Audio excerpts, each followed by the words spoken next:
Hello and welcome to this edition of Assembly Calendar. I'm your host, Matt Visscher. Our guest today is New York State Assemblyman Cliff Crouch.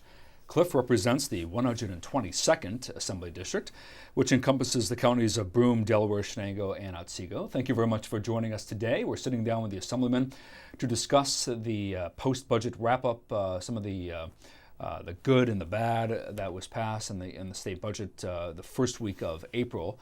And it's always nice to see the Assemblyman. Nice to see you folks at home. Nice to see you, sir. Yeah, thank you. Good to be here. How are things going? Things are going relatively That's well. always a loaded question. Yeah, it is. I mean, it depends on what door you look behind. That's right. If the glass is half full or half empty, That's correct. Right? So we haven't seen you since the budget was passed the first week of April. And I do want to go down several of the fine-tune specifics of the budget over the next 15 minutes or so. But I would first, maybe we could talk about the process as a whole. And this year, as opposed to the past few years, it seemed even more dysfunctional in terms of how the budget process played out. Arguably one of the worst under the Cuomo administration. Would you not agree with that? I would say it's the worst budget season that I've seen in a number of years, whether it's this administration or even previous administrations.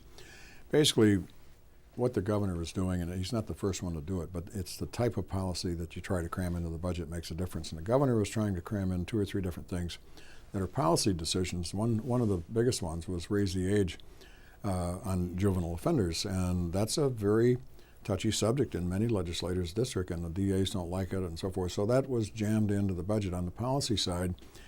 Yes, it does have a financial impact, but you can always make it so it's effective April 1st of the following year. That way it gives you an opportunity to budget for it. And I believe that policy issues like that should be discussed on their own merit and not behind closed doors. Now, we started off meeting as conference committees the way we've done the last 5, 6 years. And that's the way it should be. That's the way that if you go back to the budget reform legislation under Spitzer, it said that we should have conference committees. And it's worked relatively well. You question if you're effective or not sometimes, but in general, I think legislators feel they have a little play in the game, if you will. And this year, it just degenerated into the 3 men in a room, quite frankly. And we were back and forth. We didn't get it done by the 1st of April, so then we were basically held hostage for a total of 2 weeks, solid, weekends, everything, because they kept saying, well, we're this close, and then we'd hear that the wheels came off the cart, so everything was back to, why didn't they send us home, call us back when they got the budget done? But it cost the state taxpayers for 2 weeks of having us basically hang out in Albany. No conference committees. I mean, some days we did a little bit of legislation here and there, but very little, quite frankly. And it was just so frustrating, the feeling of, number one, inadequacy, the not doing anything, sitting around for day after day after day. And again, it was all because of the policy issues.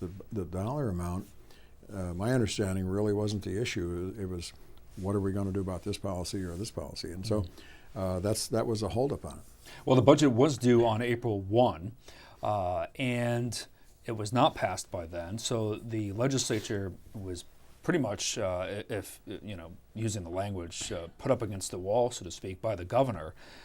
He was, by the 3rd, the state needed to pay its bills. That's correct. I believe the 4th was a pay period. That's correct. And state employees were not going to be paid if the legislature did not act by a certain time. And you talked about this on April 3rd in relation to having to pass an extender. He introduced an extender to the 31st of May, which was really disheartening because, the budget's important.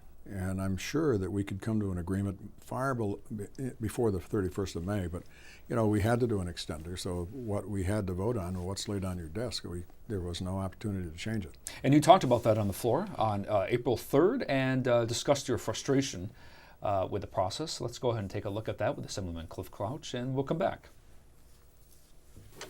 We've talked a lot about the process, what's in this budget, what's not in this budget. I've really take offense to having to vote for something that ultimately will be jammed into the final budget that we may or may not agree with. And it's We have policy issues being put into the budget that shouldn't be there. If it's a good policy, let it stand on its own merit. Let it come to the floor here, and let's debate it, up or down vote. If it's good, it'll survive. If it's not a good policy, you know what, it'll fail, as it should. Many of us have, over the years, or even new campaigns, have run on the idea of reform. Reforming Albany, reforming the budget process, reforming how we do business. And we should stick to that. Always, that's what our constituents want us to do. They want us to do reform here in Albany and not have late budgets and not have to vote for something that if you vote this way, well, this will happen that you didn't want, and you know, the poison pill that quite often gets stuck in the budgets. We should be able to stand up and say, I voted against it because of this, or I voted for it because of this, and be proud about it. But you know, we get bullied into taking these votes because of a policy issue to make somebody look good. And I'm not supporting this. I understand, yeah, I want our people to get paid, but we had the opportunity to pass a government operations bill last week and could have achieved the same thing as far as people getting paid. But we didn't do that.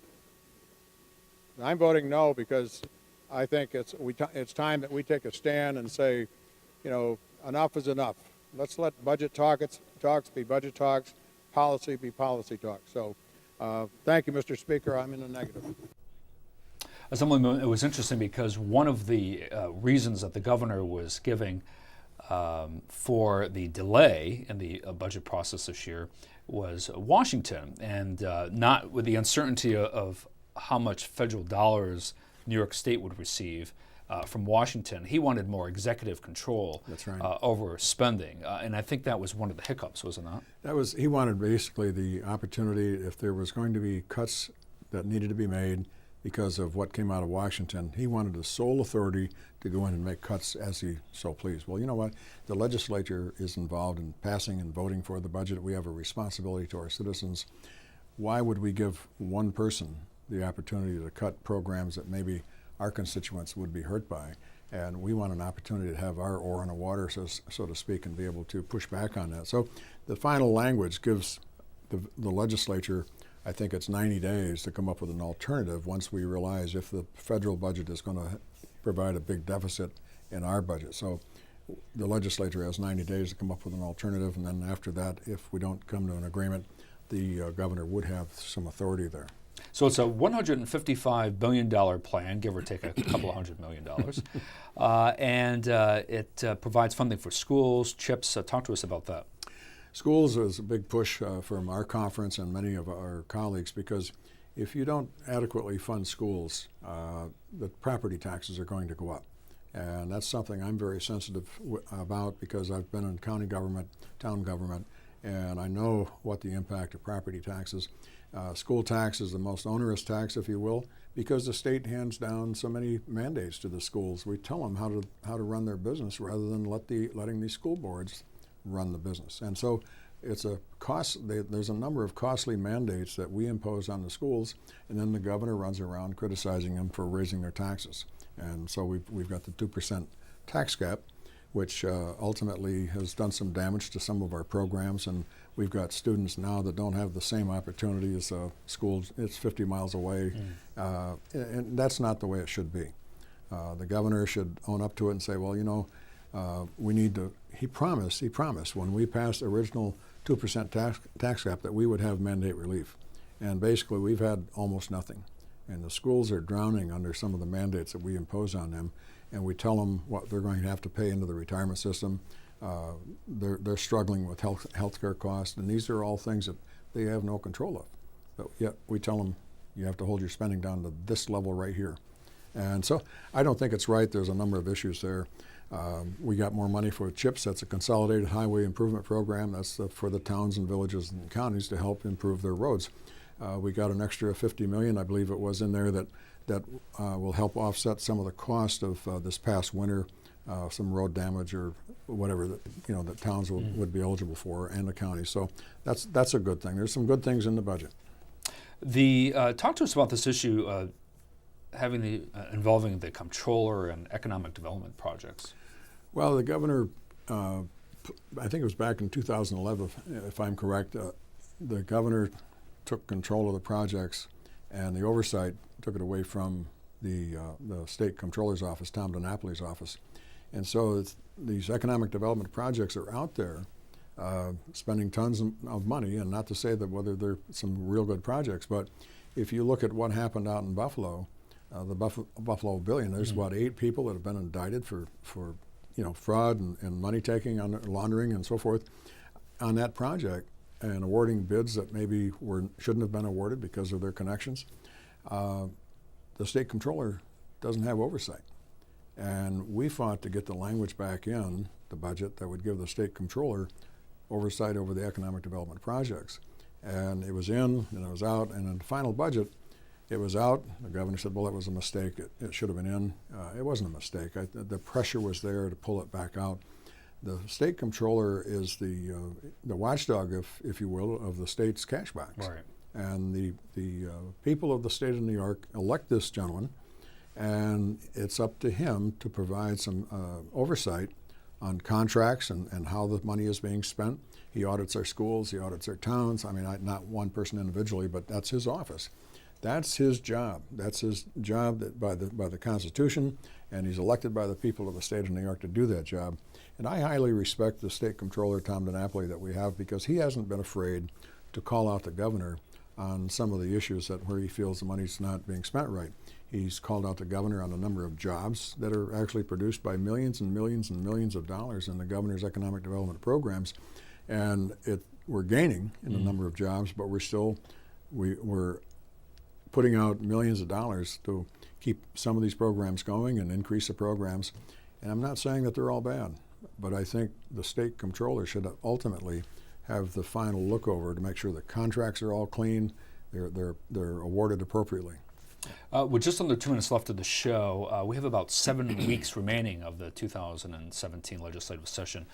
Any priorities for you? Do you think anything significant is going to be passed over the next 7 weeks or so? Well, the governor keeps saying, and the people out, as I go out in my district, people say we want to have ethics reform. Well, we've had some ethics reform, but I'm not saying that we're done. I think we could tighten it up a little bit. But the governor has tried to put in the language in the budget this last time. He wanted ethics reform, and saying that legislators could only couldn't have any outside income, or a very limited outside income. And this is the only thing that I do personally, but I know there are some people that still run an insurance office. They still may be an attorney or so. Transparency should be that, okay, who are you serving in the insurance office? So who's giving you money? Who's maybe some of your clients? Not that the clients would be disclosed to the people of the state of New York necessarily, because there is some real confidentiality issues there. But also they should be exposed to an oversight committee. We've got a couple of ethics committees that should be doing this, and just to make sure that, okay, you're clean here, and we have to disclose any outside income, right. And I have no problem with that. But the thing of it is, the governor wanted no outside income, and I can point out 2 or 3 of my colleagues that have been very successful in their lives, made the right decisions. They make a hefty salary outside of the state assembly. Why wouldn't we want that person's opinion on the floor for debate? Looking at what we can do to make things better. I think you really shut out a lot of good thoughts, a lot of experience if you start limiting the outside income for the legislators. So we will stay tuned for that to see if anything happens on that front. If you'd like to reach out to Assemblyman Cliff Crouch, you can do so by contacting his district office there in Binghamton. The address is 1 Catelville Road, Suite 1, 13901. You can call him at 607-648-6080 or email the Assemblyman at crouchc@nyassembly.gov. Thank you very much for joining us today. Until next time, take care.